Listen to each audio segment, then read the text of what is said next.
warahmatullahi wabarakatuh. Halo teman-teman, gimana kabarnya?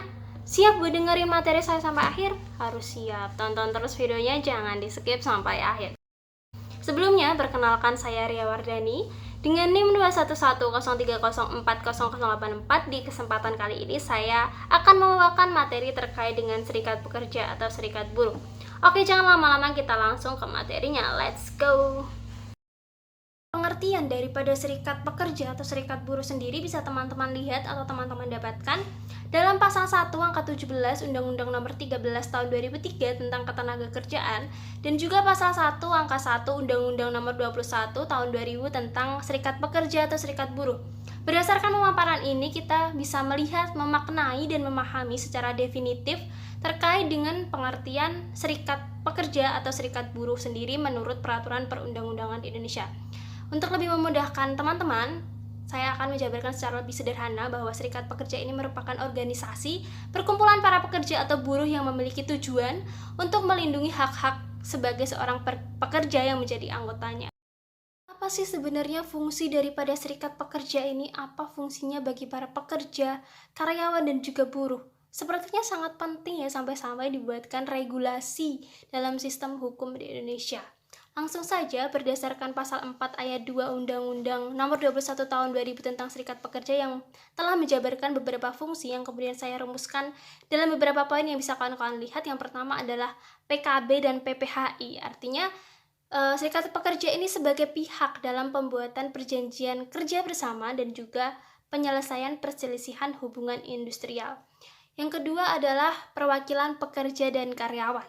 Artinya bahwa serikat pekerja ini mewakili pekerja atau karyawan atau buruh dalam kerjasama di bidang ketenagakerjaan tentunya sesuai dengan tingkatannya. Perwakilan di sini juga dimaksudkan bahwa serikat pekerja ini berperan sebagai wakil pekerja atau buruh dalam memperjuangkan kepemilikan sahamnya di perusahaan, yang kita tahu bahwa posisi pekerja ini sedikit mengkhawatirkan dibandingkan dengan pengusaha itu sendiri.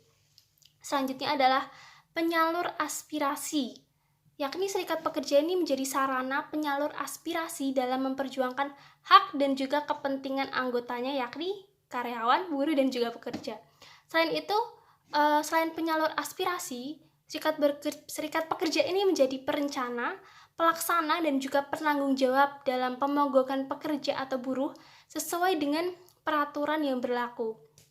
Poin selanjutnya adalah menciptakan hubungan industrial yang harmonis.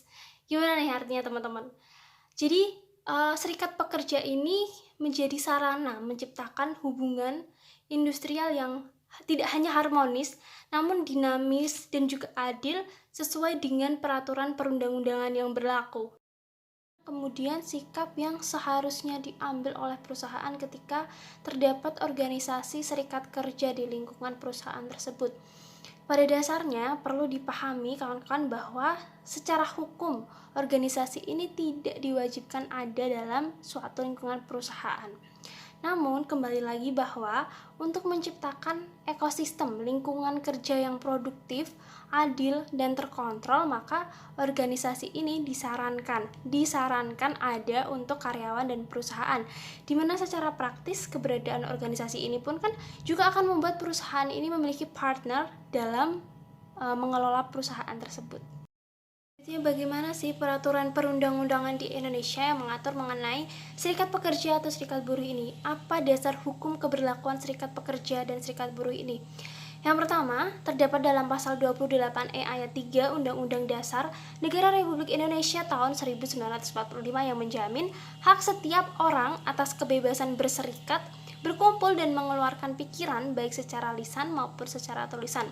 Yang kedua, hak buruh untuk berserikat ini pertama kali dicantumkan dalam Undang-Undang Nomor 14 Tahun 1969 tentang ketentuan-ketentuan pokok mengenai tenaga kerja yang menyebutkan bahwa tiap tenaga kerja berhak mendirikan dan menjadi anggota perserikatan tenaga kerja, tepatnya dalam pasal 11 ayat 1. Kemudian yang ketiga, perlindungan yang sama ditegaskan oleh Undang-Undang Nomor 13 Tahun 2003 tentang Ketenagakerjaan dalam pasal 104 ayat 1 bahwa setiap pekerja atau buruh ini berhak membentuk dan menjadi anggota daripada suatu pekerja daripada suatu serikat pekerja atau buruh.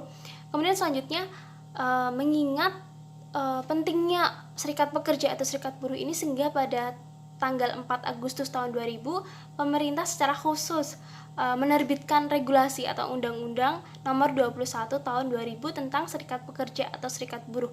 Perlu diketahui teman-teman bahwa sangat banyak regulasi yang mengatur terkait dengan serikat pekerja atau serikat buruh. Pembentukan daripada serikat pekerja ini telah ditentukan dalam pasal 5 Undang-Undang Nomor 21 Tahun 2000. Yang pertama, bahwa serikat pekerja dapat didirikan minimal 10 orang pekerja oleh 10 orang pekerja di perusahaan yang bersangkutan, sebagaimana yang telah ditentukan dalam pasal 5 ayat 2 Undang-Undang Serikat Kerja. Yang kedua, terkait dengan federasi serikat pekerja dapat didirikan oleh paling sedikit atau minimal 5 serikat pekerja. Terkait konfederasi serikat pekerja dapat didirikan oleh paling sedikit 3 federasi serikat pekerja. Kemudian setiap serikat kerja, federasi serikat kerja maupun konfederasi serikat kerja ini harus wajib memiliki anggaran dasar dan juga anggaran rumah tangga atau ADART.